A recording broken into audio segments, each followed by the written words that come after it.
গেল এক দশকে মধ্যপ্রাচ্যে বহুগুণে বেড়েছে ইরানি প্রভাব। বিশেষ করে ইরানপন্থী সশস্ত্র গ্রুপগুলোর আধিপত্য আঞ্চলিক ভূরাজনীতির খোলস পাল্টে দিয়েছে। বিশেষ করে গাজা ইসরায়েলি আগ্রাসনে এই প্রভাব আরও শক্ত ভিত পেয়েছিল।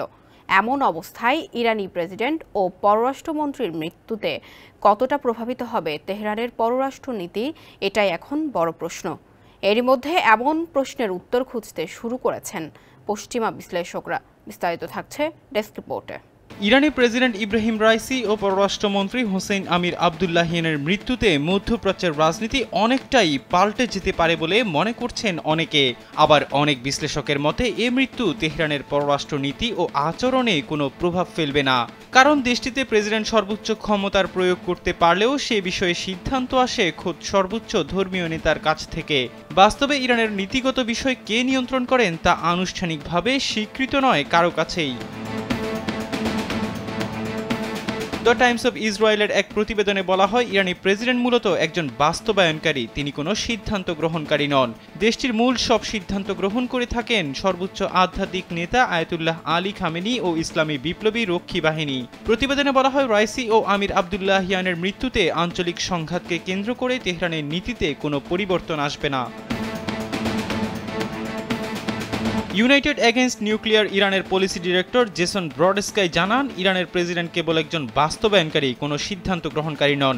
ফলে ইসলামী প্রজাতন্ত্রের মৌলিক নীতিতে কোনো পরিবর্তনই আসবে না। রিচম্যান বিশ্ববিদ্যালয়ের ওরি গোল্ডবার্গ জানান, রাইসি শুধুমাত্র সর্বোচ্চ নেতার হয়ে কাজ করেন, কারণ তিনি দেশটির সবচেয়ে কম গণতান্ত্রিক নির্বাচনে নির্বাচিত হয়ে ক্ষমতায় এসেছিলেন।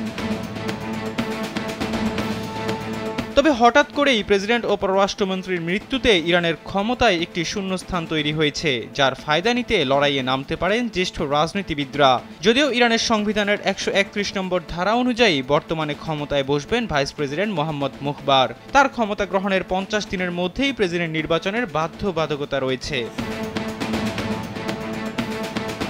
বলা হচ্ছে, ক্ষমতার সিঁড়ি বেয়ে সিংহাসনে পৌঁছানোর জন্য ক্ষমতাবান নেতার কোনো অভাব নেই ইরানে। ফলে রাইসির এমন আকস্মিক মৃত্যু বরং সর্বোচ্চ নেতা আয়াতুল্লাহ আলী খামেনিকেই একটি পরীক্ষার মধ্যে ফেলেছে। তাকে এখন প্রমাণ করতে হবে তিনি শুধু দেশকেই নয়, বরং ইরানের নেতৃত্বকেও পরিচালনা করতে পারেন। রাইসির মৃত্যুতে পররাষ্ট্রনীতিতে পরিবর্তন না হলেও আঞ্চলিক সংঘাতে ইসরায়েলের বিরুদ্ধে ইরানের মনোযোগ অনেকটাই সরিয়ে নিতে পারে বলে মনে করা হচ্ছে। আমেরিকার জুইস ইনস্টিটিউট ফর ন্যাশনাল সিকিউরিটির প্রধান নির্বাহী মাইকেল মাকভক্সি জানান, ইরান এখন অভ্যন্তরীণ রাজনীতিতে কিছুটা বেশি মনোনিবেশ করতে পারে, কারণ তাকে পরবর্তী প্রেসিডেন্ট নির্বাচন করতে হবে। এহসান আব্দুল্লাহ, কালবেলা ডেস্ক।